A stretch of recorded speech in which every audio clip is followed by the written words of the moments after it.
Brown would later become the leader of the Cash Money Brothers, CMB, gang, and it rose to be the dominant drug ring in the city after crack cocaine was introduced to the gang by gang member G Money. Brown's gang took over the Carter apartments as a crack den, evicting the tenants and the landlord, who was sent out naked, after killing Fat Smitty. Brown's gang brought in $1 million a week through the sale of crack in the city, and Nino and his gang members wore fancy suits, bought new jewelry, got new haircuts, and frequented the Spotlight nightclub. Brown made the wealthy Selina Thomas his girlfriend, but she became jealous when he began a relationship with G Money's girlfriend Unica. By 1990, Brown was the undisputed boss of Harlem, even having policemen on his payroll. Brown began to stand up to the American mafia boss Don Armedio, who he used to give 10% of his profits. However, Brown began to renege on this agreement after making it big, angering the mafia. Armedio responded by having Frankie Needles give him a statuette of a black man hanging himself, leading to Brown beating Needles, cutting off. Downfall. Later, Brown and the CMB hosted a wedding presided over by Reverend Oates, who was a friend of Brown. At that wedding, Appleton planned to kill Brown, while Peretti snuck into Brown's mansion to collect evidence.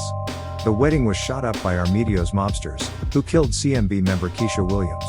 Selina condemned Brown for his murderous activities, so Brown threw her out and later killed Armedio and his crew from a speeding motorcycle. Stone, Appleton, and Peretti then arranged a sting operation to nab Brown. Akbar, who knew that Appleton and the late Pookie Robinson were connected, revealed Brown's true identity, and a shootout ensued, with the man being killed. That night, Brown confronted G Money, who accused Brown of egotism. Brown regretfully killed him.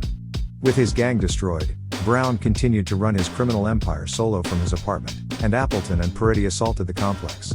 Appleton severely beat Brown, as he knew that Brown had killed his mother in his gang initiation. Brown was then taken into custody, but he pled guilty to a lesser charge at his trial, claimed that he was forced to help the gang through threats, and identified Akbar as the leader.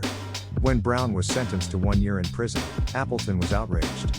However, justice would soon be delivered. As Brown spoke with reporters outside the courtroom, he was shot by the old man, who confronted him for one last time before blasting him in the chest. Brown fell over the balcony to his death, putting an end to the cruel gangster.